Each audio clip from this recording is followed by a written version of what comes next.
பற்றி அரபிக், ஆங்கிலம் மற்றும் தமிழில் சில நிமிடம் பேச வருகிறார்கள் நம் பள்ளி மாணவ செல்வங்கள்.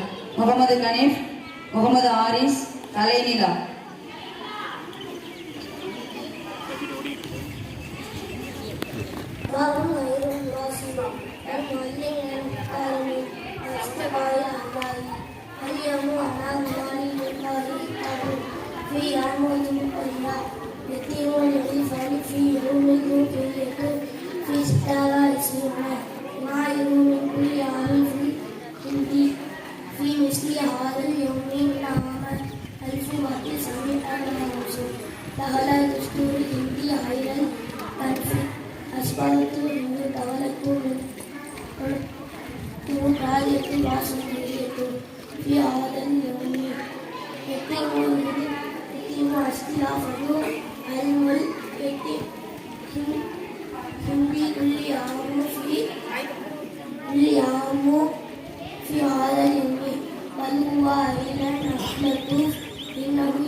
Good morning, our respected teacher and my dear friends. Today I am going to present a speech on today.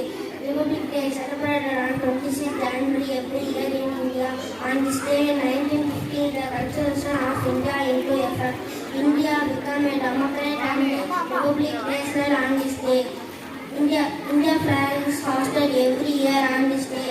It is also a national holiday of India. It is a very proud day for our country. அவர்களுக்கும் ஆசிரியர் அவர்களுக்கும் ஆசிரியர் அல்லாத பணியாளர்களுக்கும் மற்றும் மாணவ மாணவியர்களுக்கும் மற்றும் வருகை